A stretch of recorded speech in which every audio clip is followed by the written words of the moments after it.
Thinking about how do we create symbolic or ritualistic spaces where it felt like there was an outward manifestation of the way that we felt about each other.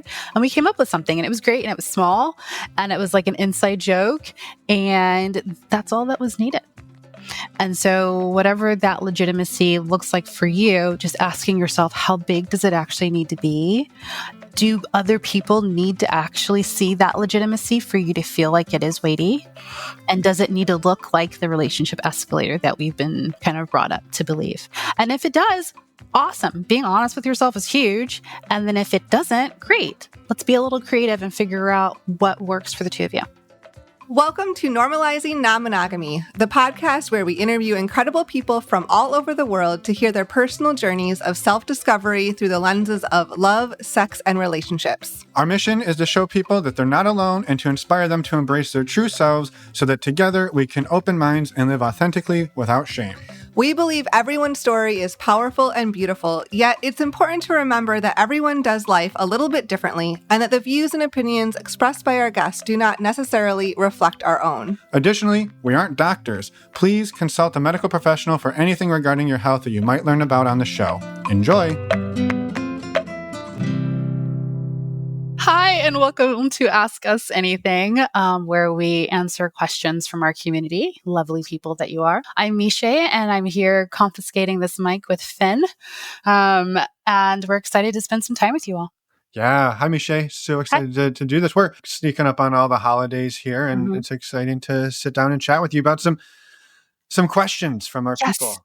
Yes. And maybe just before we jump in, for anybody who's brand new, who's never been here before, these episodes we put out, Meshai and I put out once a month where we answer questions from our community.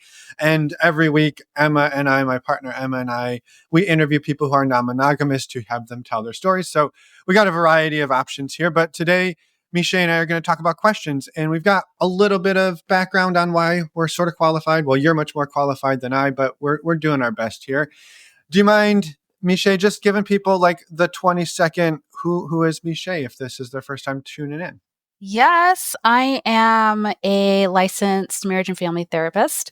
And when I'm in my E&M spaces, I primarily am present as a life coach. I currently work with Expansive Connection. And we're just a team of life coaches that are walking our own journey and helping you walk yours. I'm also certified in trauma therapy and sex therapy, and I've been walking my own path in E&M since 2019.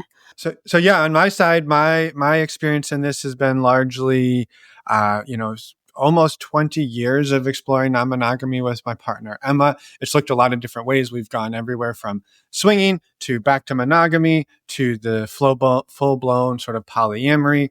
And we've done a whole lot of different ways of doing this. And we've talked to over 500 people on this podcast and over our years of interviewing people. And so a lot of my knowledge comes from conversations I've had and things I've seen and things I've lived.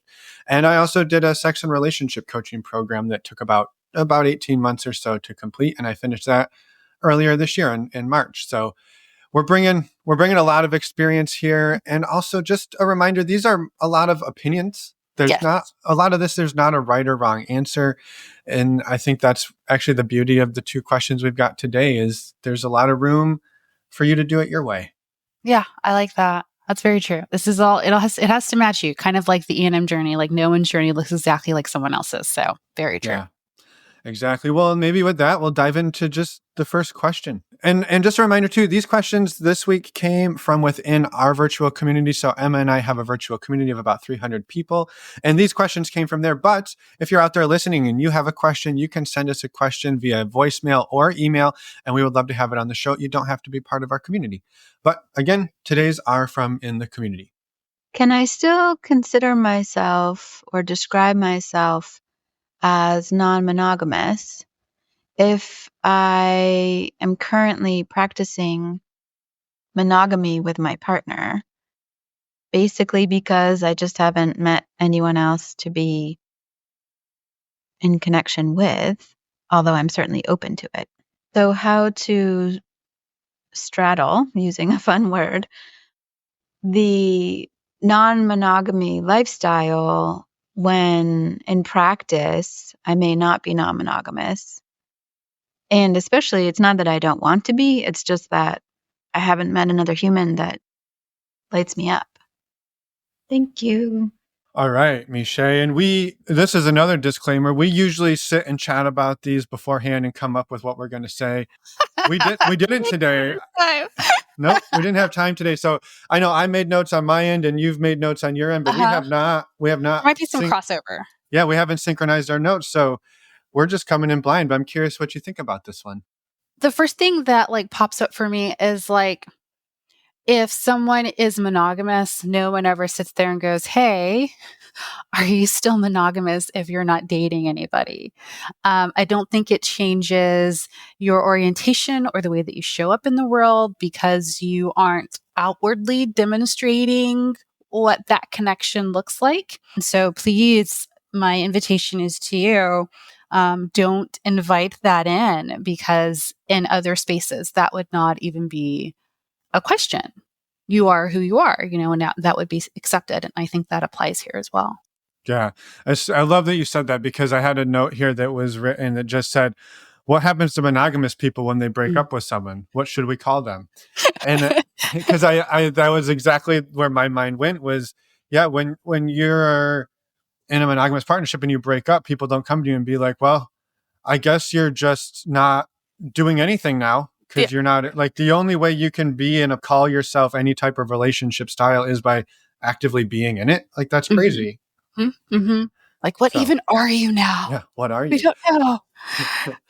I also want to just say too, there's so much of this that goes around, and I say that very flippantly, like it's crazy to think that way, but there is so much that goes around right now, and I think as non-monogamy gets more and more sort of momentum and steam behind it, a lot more comes up around this. There's a right way to do it. If you're not doing it like this, you can't say you're non-monogamous. There's a lot of like gatekeeping. And I think this is similar to what you said earlier. For me, it's like an invitation to sort of shed all of that and say, we get to decide for ourselves who we are and what we are and how we show up in the world. And there's nobody else that gets to tell you otherwise. And I think with non-monogamy, there's a lot of people who see it as a lifestyle, and you'll even hear people call it the lifestyle, right? Yes. And that often refers to the swinging world. But, again, for a lot of people, this is a lifestyle. It's just something that they do. Mm-hmm. And others, it is a big part of their identity. And so it doesn't really matter whether they're, quote unquote, doing it or not, whether they have multiple romantic or sexual partners. Who they are is a non-monogamous person. Mm-hmm. Mm-hmm. Very, very true. I also thought about sometimes reminding yourself that you're not in a silo. So representation matters. So maybe get yourself a really great, sexy book that has lots of people in it, and having like their own like partners. And so you have that representation show up, or watching movies where non-monogamy is represented in the plot of the movie. And so you just get good feedback on, oh, we do show up in other spaces and this is normal. And I can watch parts of myself on the screen, or at least like representation on the screen. And listening to podcasts where the people are talking about this as well, and joining in on other communities. There is a great community here with Finn and Emma. So just so that you're not feeling like, you're out there by yourself trying to be strong and say, I'm still this way. I still show up in this way, even if there isn't like a current in vivo representation of that in your space, it can be reflected around you. Yeah. Yeah, man, I'm so glad our notes are just lining up perfectly today, Meshai. Because I had a lot of thoughts along the same path of, right, being non-monogamous and quote unquote doing the non-monogamy doesn't necessarily just look like having multiple partners, whether they're romantic or sexual. It can be the research phase. I just learned about this. I'm digging into the books and the podcasts and the movies and anything I can to help me. Or actually, we had a really great conversation about this on, I will say, last week's interview with Irene Morning. So that would have come out on December 18th. So if you can go back and take a listen to that, there's a really great conversation in there where she talks about at the beginning of the journey. So like her and her partner opened up and really tried to do it in the way that everybody says they were supposed to do it.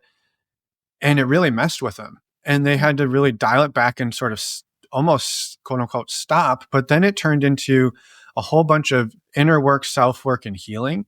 And I think that's a step for me that often gets lost on this journey of non-monogamy. I will say it was a step that I blew right past, which was learn about myself, learn what I need, figure out where I have to do some healing and self work so I can show up better.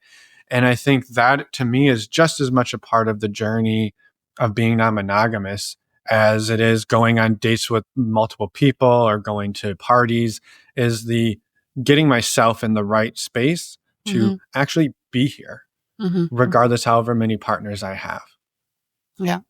I like to think of it like Thanksgiving dinner a little bit, since we just came from that space for some of us, where it's like, oh my gosh, everything on this table looks so good and I need to eat all of it.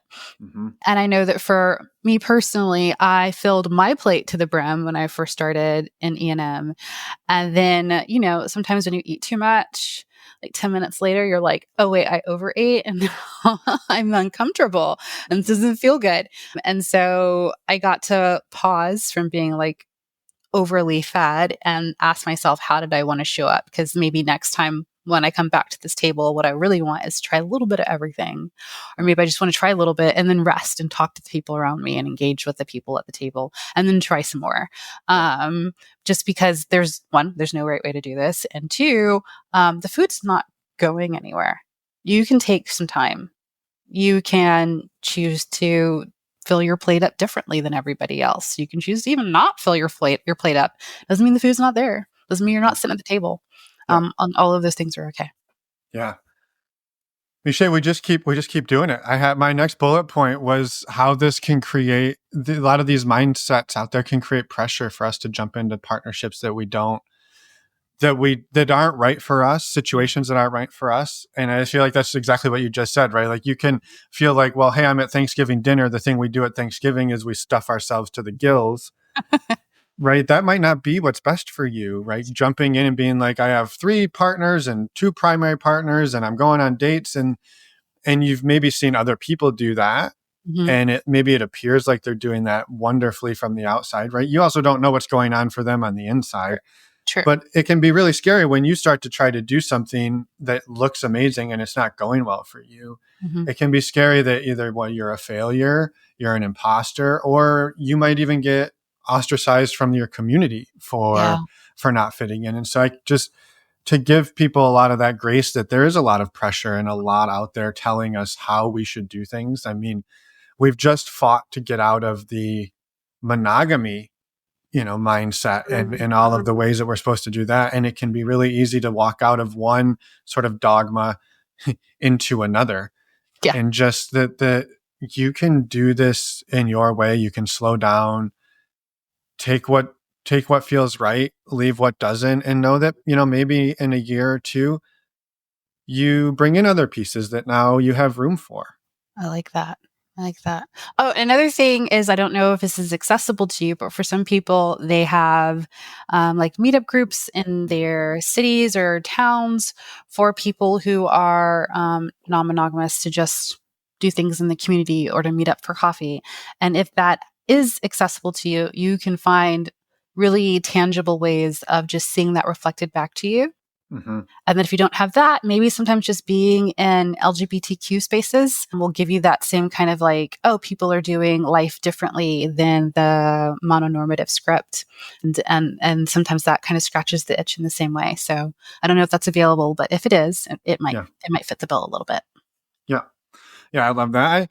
I also wanted to celebrate this person where they're saying, it's not that I'm closed off to it. I just haven't met somebody who fits. And I love what you just said there, Meshai, because you can scratch some of that itch of maybe getting the feeling of being non-monogamous, if that's sort of what you're craving, without, again, forcing yourself into a partnership that doesn't really feel right. And I just wanted to give this person a whole bunch of credit for not just diving into something because, well, I'm not monogamous. I'm supposed to have 2 partners or 3 or 4.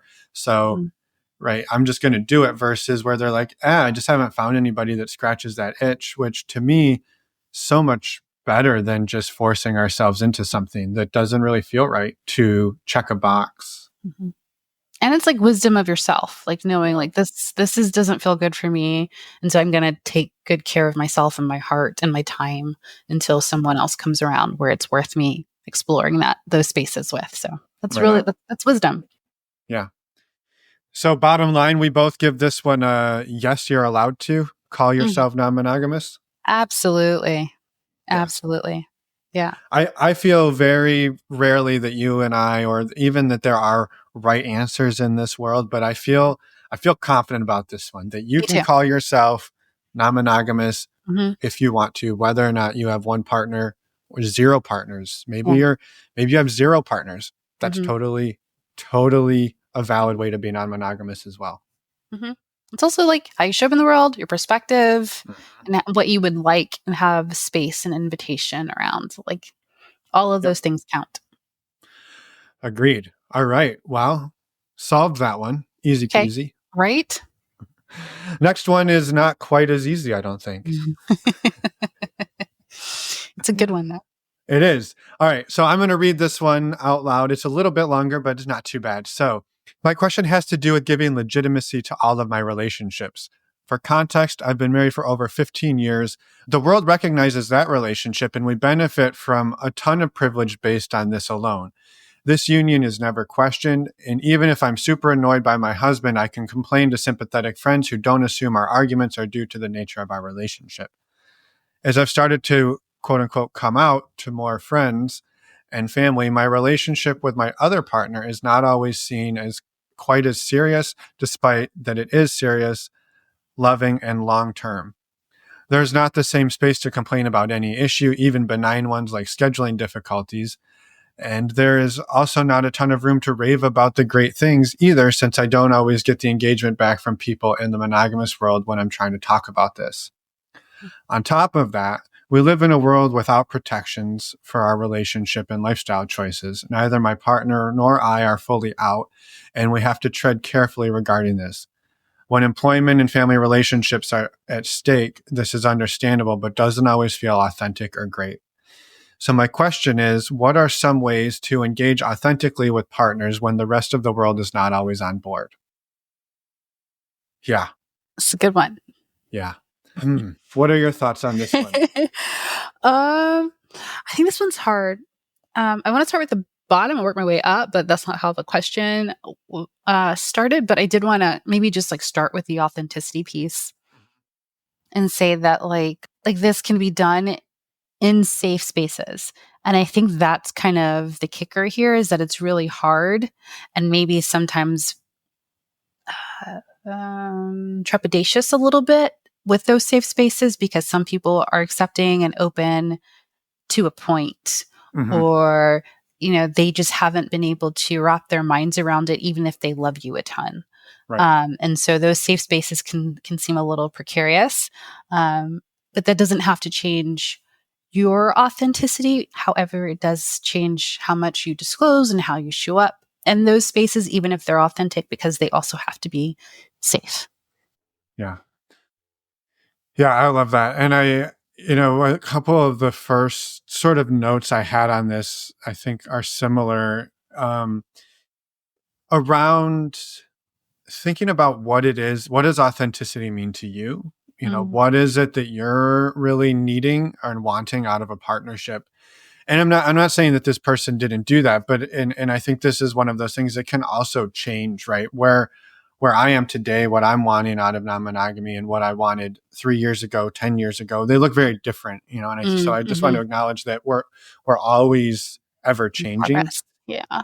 But being able to sit down and think about what it is I want out of a partnership and what's going to feel good, and then being able to have those conversations as I'm meeting people, getting into partnerships and thinking about, will I be able to get my needs met? Will this feel good to me if I go down this Mhm. path? Perhaps that's, I really, really want to be completely out, and I am out in my life, but then I meet a partner who has to be maybe they're famous, I don't know, and they have to be very closeted. And yet there's this like amazing connection, right? Then you're sort of at this crossroads of, do I want to pursue an amazing connection, even though the reality is I may never get my needs met in this partnership because I have to hide it, right? And so thinking about what is it that we're wanting and needing out of our partnerships before we get into them. I think that's maybe one place that people can think about looking, at the upfront. I know, again, I'm not trying to say like, well, person, you should have just caught this at the beginning and it wouldn't be a problem, because that's not how I feel about it, though. Yeah, I definitely think I think the definition of authenticity is super important. And then how that manifests itself in the relationship. Like, is it important for me to be known and accepted and talked about in your world, just like I have you known and accepted and talked about in my world? Right. Versus like maybe the authenticity for you, for another person would be, let's just like PDA is allowed in public. Is that good? And then if no one else that's close to you knows, that's fine. It's just that when we go out, I want it to be full couple representation. Yeah. So yes, I think the definition of authenticity is important.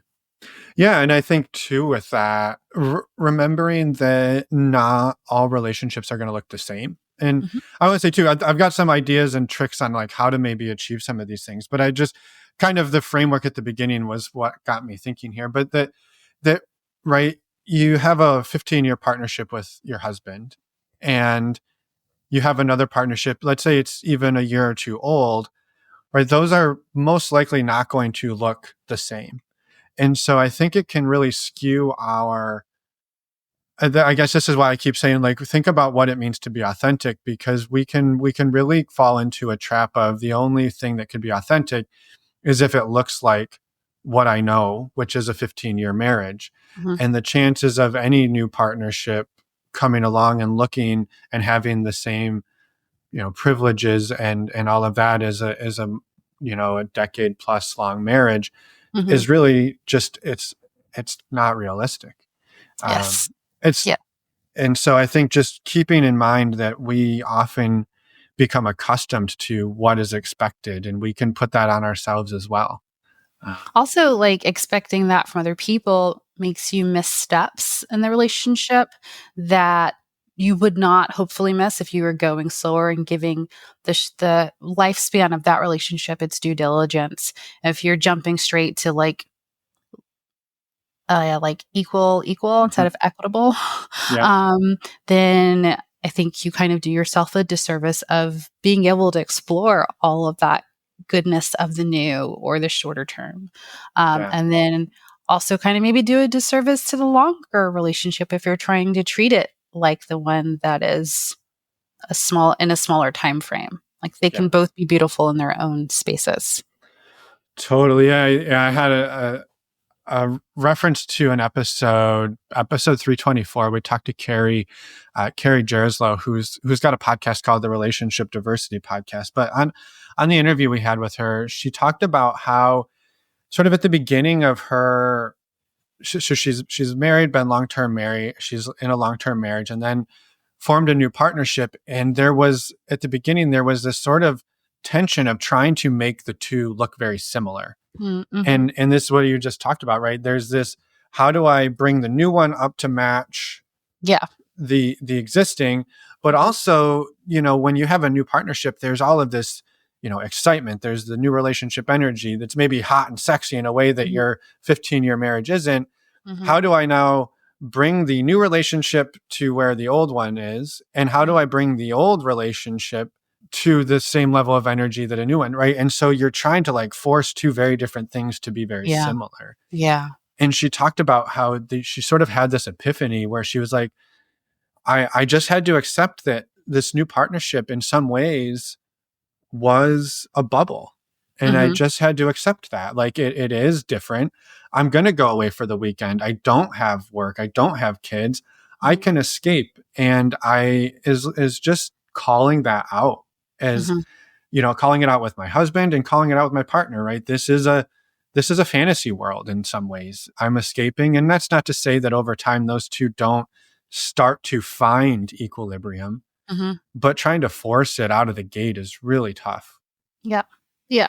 Also, you'll probably miss the Oh, yeah. fantasy land once it kind of goes away. I remember like the first year of being with my other partner was like the best. It was amazing. Tons of new relationship energy. Everything was just interesting. We'd stay on the phone for hours.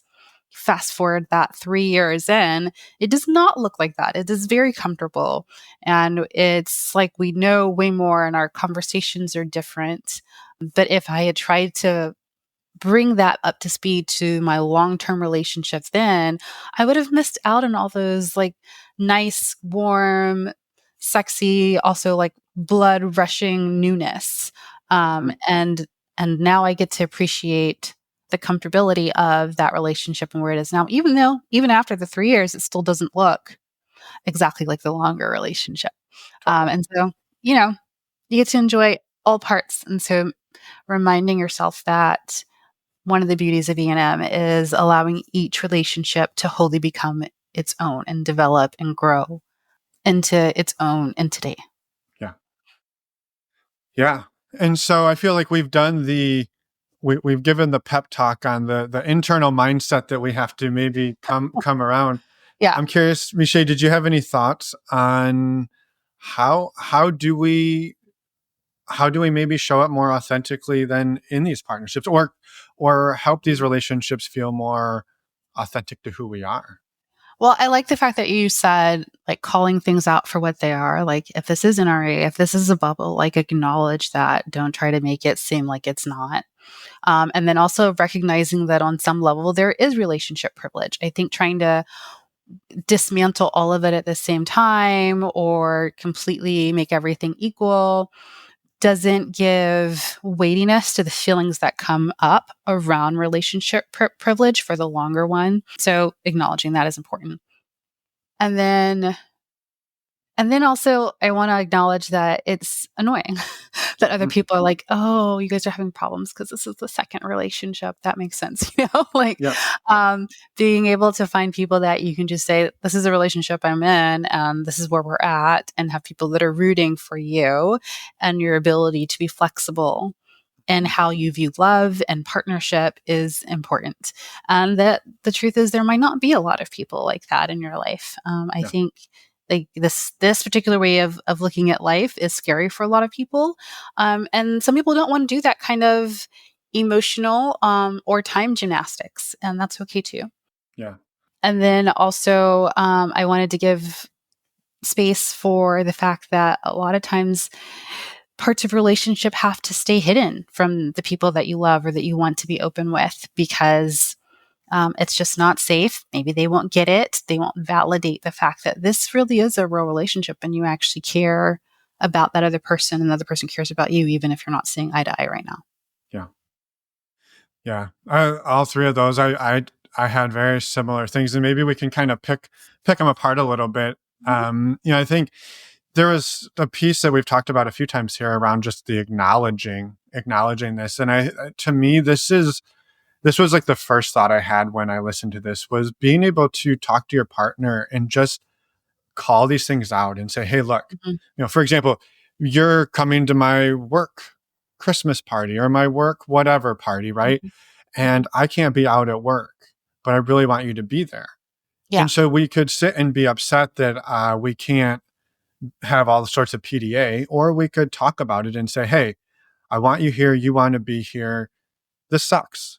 Sit in the suck for a minute and then talk about, okay, well, what do we need for tonight to feel good? How can I feel connected to you? How can you feel connected to me when we're going to go and spend 4 hours being around people who don't know anything about this, and we're going to have to look very differently than we are? What do we need to do in that moment to feel good?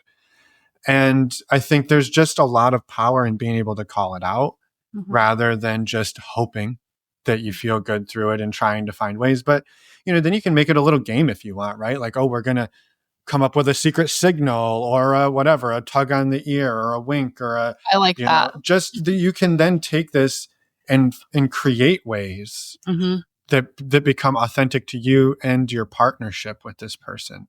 So I think just being able to name it to me, but between the people who are in it, and that's not necessarily just you and that person, but it could be also you and your, long-term husband, to say, hey, this is an imbalance, or there's some differences here. Can we talk about those, right? How does this show up in both partnerships or all partnerships? Because it's I've my experience says that it doesn't just impact one, it impacts your whole Yeah. relational landscape. Yeah. So being able to talk about it is really helpful. How are we going to handle these situations, and what is it that our partnership needs to feel authentic, fed, nurtured, and cherished? Because it may be very different from your marriage, and it may be very different than even you thought, right? Like you could go to your partner thinking, I can't give you all these things. And they're like, I didn't need any of those things. Right. And so being able to talk about what is it we need, to me, was Yeah. a really great starting point for this. And I love the fact that you said that it's ask, like, what is it that you need? Because if you want to go to the Christmas party, but you can't show up as a regular couple, okay, well, you want me to be there. How do I best support you in this? How would you like for me to show up in that space and it still be a partnership? Because even if you can't have the romantic part of it, it's still the friendship piece. Like, I still want your support and your energy and someone I really care about to be with me.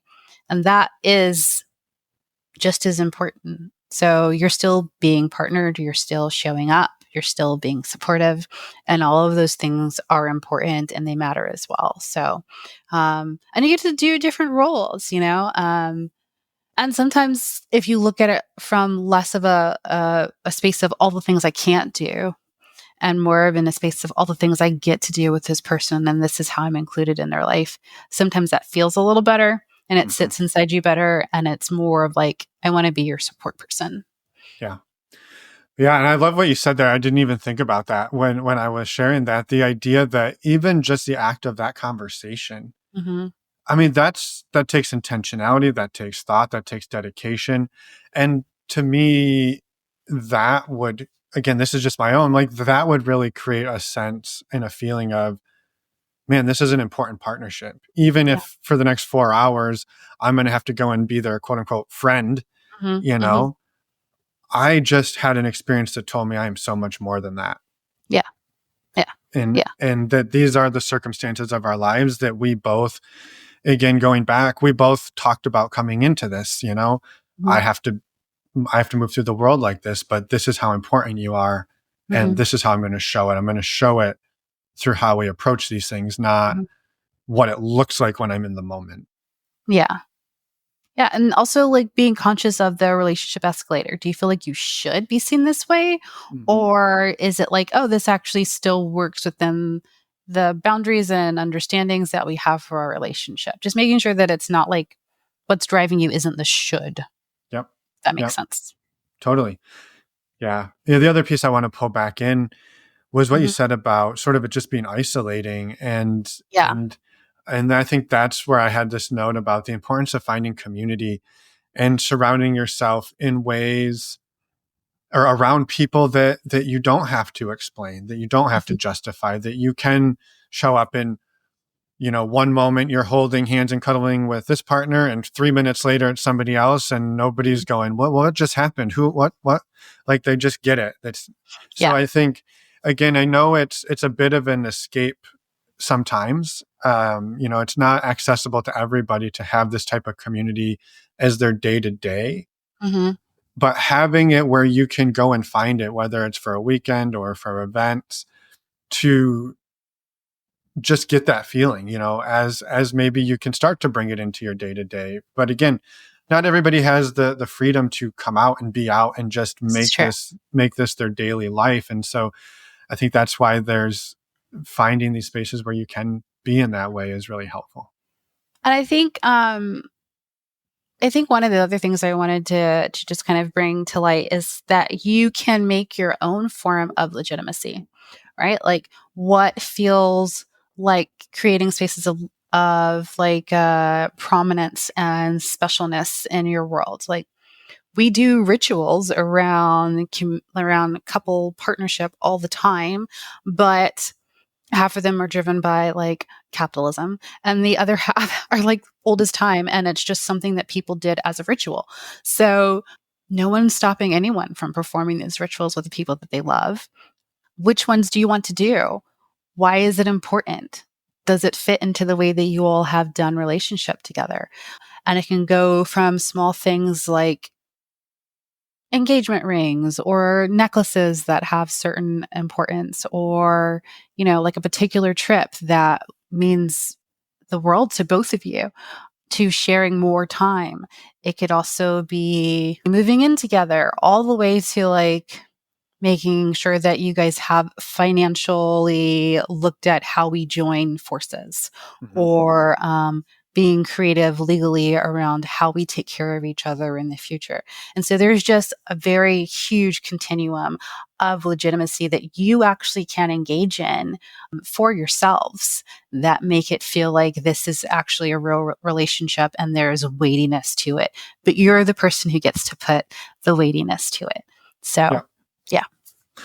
Yeah. No, what jumped into my mind when you shared that, Meshai, as the idea, I talked to somebody recently of a similar situation where, again, we're coming up on the holidays here. Actually, we're as this publishes, we're through the holidays here, but or partial way through them. But there was right. So what comes to mind is around the rituals around. So for example, maybe making holiday cookies, right? Or, baking something of your favorite. And you could look at that and go, well, it's just making cookies. Mm-hmm. But, if you back up and you think about what weight you've put on that in your partnership and in your Mm-hmm. life, Mm-hmm. I've talked to people where the act of making cookies with somebody is far more intimate and threatening than having sex. That they're like, I would much rather you go and have sex with somebody than to make the Christmas cookies, because Yes. that's our thing, right? Uh-huh. And so this is where I think you get to redefine what is ours, Mm-hmm. what is us, and Mm-hmm. that it doesn't have to look like what other people think. And then you get to you can almost move through the world invisibly Mm-hmm. to other people in some Yeah. ways. Oh, absolutely. I'm like, you take someone else to the Renaissance Fair and we need a conversation. Do you understand? Like, it's not the sex, it's the Renaissance Fair. Yep. Yep. And I imagine there's a bunch of people listening that go, yeah, hook up with whoever you want, but you better not do this. Yes. And Yes. so I think that's just an important reminder. One other last trick that I kind of thought of, or tip, trick, strategy, is I guess we've talked about how you can go into certain communities and sort of quote unquote escape. But I know there's also this desire that can come up for people where I just want to be out in the real world, right? I don't want to have to hide. I want to know what it's like to go to the grocery store with you and hold hands and not have to worry about somebody seeing us. Mm-hmm.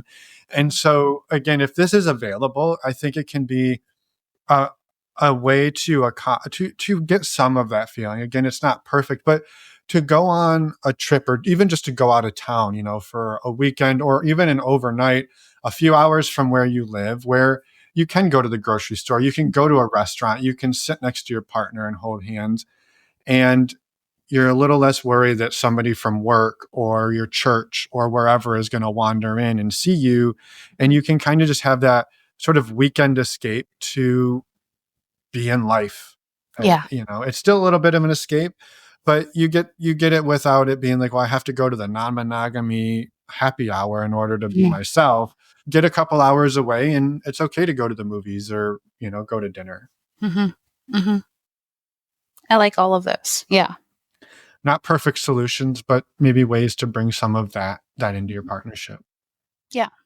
I think this is a really great question, because if you're working on staying off of the relationship escalator, but you definitely want weightiness to what you have created, trying to figure out how that shows up does take quite a bit of time. I know that I had to sit there and go, I don't want to do rings with this person, but I did want some type of legitimacy. And so we sat for like 8 months thinking about how do we create symbolic or ritualistic spaces where it felt like there was an outward manifestation of the way that we felt about each other. And we came up with something and it was great and it was small and it was like an inside joke. And that's all that was needed. And so whatever that legitimacy looks like for you, just asking yourself, how big does it actually need to be? Do other people need to actually see that legitimacy for you to feel like it is weighty? And does it need to look like the relationship escalator that we've been kind of brought up to believe? And if it does, awesome. Being honest with yourself is huge. And then if it doesn't, great. Let's be a little creative and figure out what works for the two of you. Yeah. Or the three of you. Yeah, that's amazing. I think too, like you said, if that's what, if it is the, I need the rings and the wedding and I need all of the, stereotypical things, there's nothing wrong with that. Yeah. Yeah. That's totally fine. Right. That's where you're at, and being honest with yourself about that. Yeah. Yeah. Also, I had no idea that your face tattoo was a matching face tattoo with you and your partner. That was really just half of the whole face, down the neck. I mean, it was an inside joke, and I thought it was super subtle. Oh my gosh, I couldn't do it. Oh my goodness, but it would be hilarious. Well, I always love having these conversations with you, Meshai. Same. Any other thoughts on this before we bid ourselves? Well, geez, this is the end of the year for us. Yeah, it's crazy. This is crazy. How long have you been doing this now? Like, I'm always excited to be here. This is the 15th, so we're over a year in. Not bad. No. I think I'm going to need some legitimacy to this podcast situation that we're creating. I'm just saying. Yeah, we're going to talk about it. We'll get deep on what that means. But it's funny you say that, because I've actually had this thought the other day about, and this, it feels pompous to say it out loud, but right, for the last 15 months we've put out essentially a Q&A podcast, and like that's an accomplishment all by itself, right? For any podcast to go 15 months without missing an episode, doing something like that, I wanted to celebrate us for our consistency showing up. We've had guests on. We've been here every month for over a year together. So thank you. Thank you too. You do a lot of the back end stuff. That's a lot of work. And I appreciate that, because it's stuff that my ADHD brain would be like, squirrel. So I appreciate that so much. And every time I'm here, it's just awesome to be part of the community, and the fact that people listen to it and actually feel like it's noteworthy makes it even better. So, yeah. Yeah. Well, thank you for that. And thank you for being here. And yeah, a reminder to the listeners out there that we'll be back in January with another episode like this. Please send us your questions. And also, if the timeline got goofy, as I'm sitting here thinking, I realized that I think at the beginning of this, I said we're less than a week till Christmas. But then I also realized that this publishes 2 days after Christmas. And so, it's the end of December. Time is just a thing. Christmas stocking stuffer. That's right. Nobody knows what time of the year or day it is anymore. It's just one big blur. So we're happy here listening. Thank you for sending in questions. Thank you to the two people who sent them in today. Thank you. And keep them coming. Keep them coming. And Meshai, we'll see you in January. Awesome. Thank you so much. Yeah. Have a great rest of your year. You too.